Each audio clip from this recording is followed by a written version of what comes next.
Hey, Rivers here from Some Cool Tech, and today I've got a very interesting media player from Minix called the Z64. This player's got an Intel processor and a fully functional version of Windows 8.1. It's also available in an Android version, so we'll take a look at that a little bit too.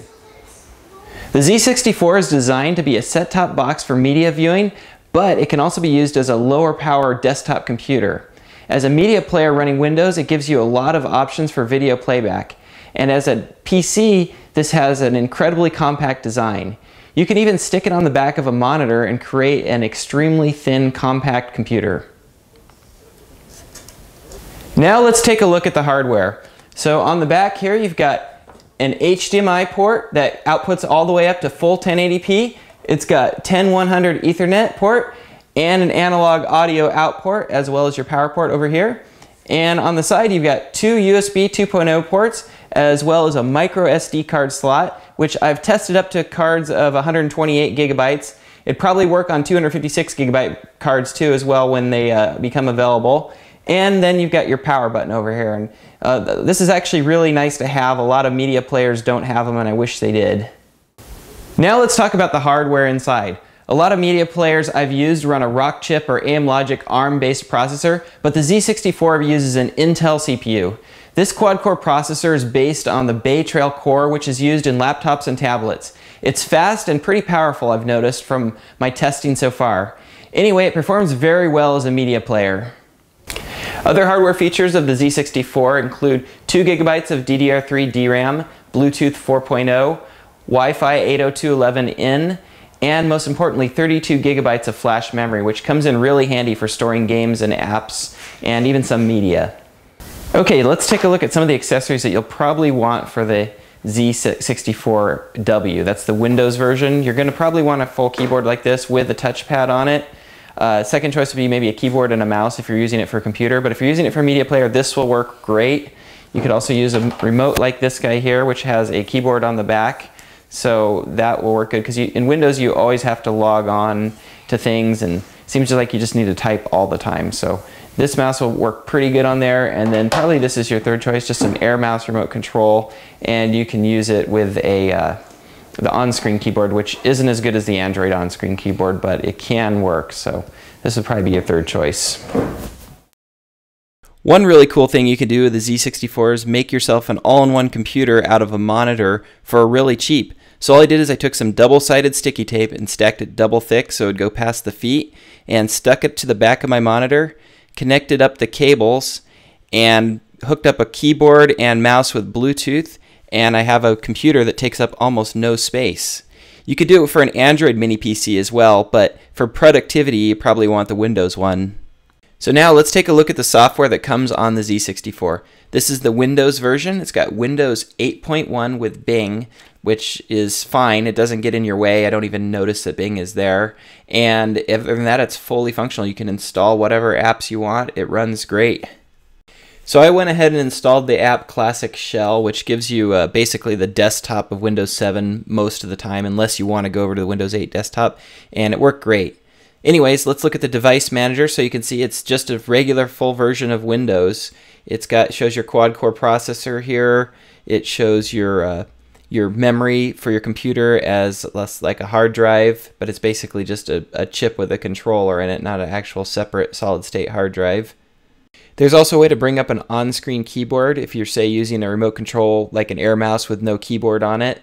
Just go to Start Menu, Control Panel, Ease of Access, and you can choose the on-screen keyboard from there.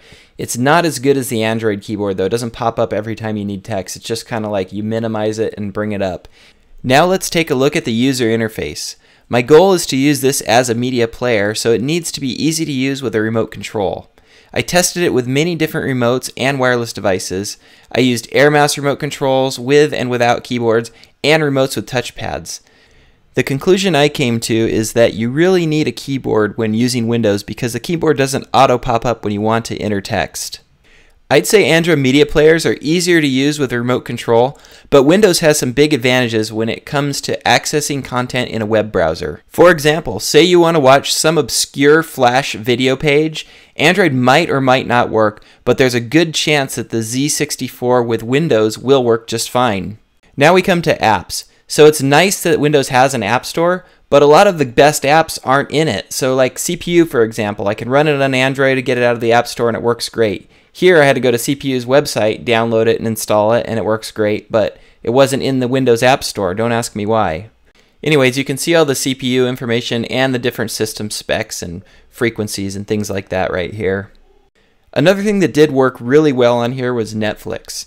It's got its own app in the App Store, and it looks really good. The navigation is very nice, nicer than other platforms I've tried, and video playback looks like it's in 1080p, so the quality is very nice as well. Next up is video playback using Kodi, and this player basically played every format that I threw at it. 4K, 1080p, 60 frames a second. It played everything without really any problems. And it was very smooth, just liquid smooth. So here's the 1080p footage with 60 frames a second that used to kind of slow down some of the older Android media players, but everything now with the AM Logic chipset plays it fine, and this player also with the Intel chip is playing it just nice and liquid smooth. And now we're playing some 4K footage here, and it plays back just nice and liquid smooth. The detail looks excellent, although it's actually outputting at 1080p, but still 4K actually does make a difference. If you look at YouTube videos that are shot in 4K, something about the processing, they're just crisper. But anyways, it does play 4K footage with no problem at all. And XPMC is also working very smoothly, and you'd expect it to because it's worked on Windows for years, and it works great on here, no problems. Now let's take a look at the Android version of the Z64. So it's the exact same hardware, same Intel processor, same 32 gigs of flash, except it's running Android on here. So you can see here we're running Minix's own custom launcher, which makes it real easy to toggle around and navigate to your apps, and especially to get to your media apps and then control them, especially apps like XBMC where you'd also need to just toggle. And here you can see I'm customizing out the launcher, so I'm adding my favorite apps to the main menu, and this is sped up. By the way, this is running one of the newest versions of Android, 4.4.4. And of course, Android is highly customizable, so I went ahead and installed a couple launchers on here. This is Nova Launcher, one of my favorites. I also noticed that the Z64 is nice and responsive. Like when I'm navigating the Play Store and installing apps, it basically goes as fast as I can click my mouse. You don't have to wait for anything, and the downloads are actually really fast too. So it handles really well. There's something about a fast UI that just makes it enjoyable to use. So I tested the Antutu score, and it came out really good at about 32,000. Still, that's not amazing, but I think the quality of the software is worth more than a high Antutu score, and it handles really nice on here. Alright guys, I'm going to take you out of here with a couple of pros and cons that I discovered during testing of the Z64 Windows and Android mini PCs. I'll add any additional pros and cons in the video description down below. So first, the cons. There's no optical audio out, there's no AC Wi-Fi, and the boxes get a little warm during moderate to heavy use. And now the pros, which there are a lot of, so I'll just give you my top favorites. First off, the Android version had online update that worked right out of the box. Just click update and it was autopilot the rest of the way. Next, they both have super fast boot times. I timed the Android Z64 at 23 seconds and the Windows version at an amazing 15 seconds. I really like the snappy UI on the Android version, and the Windows version was working great as well. Plus, they both play back video perfectly. And also, the Android version has iOS mirroring that works pretty well as well. Alright guys, I'll add links to all the hardware and software you saw in the video in the description down below. Be sure and like this video if it helped you out, and subscribe to my YouTube channel. That helps me out a ton. Also, like me on Facebook. I give sneak previews on there, and that's the best way to talk with me as well. Thanks for watching, and as always, aloha.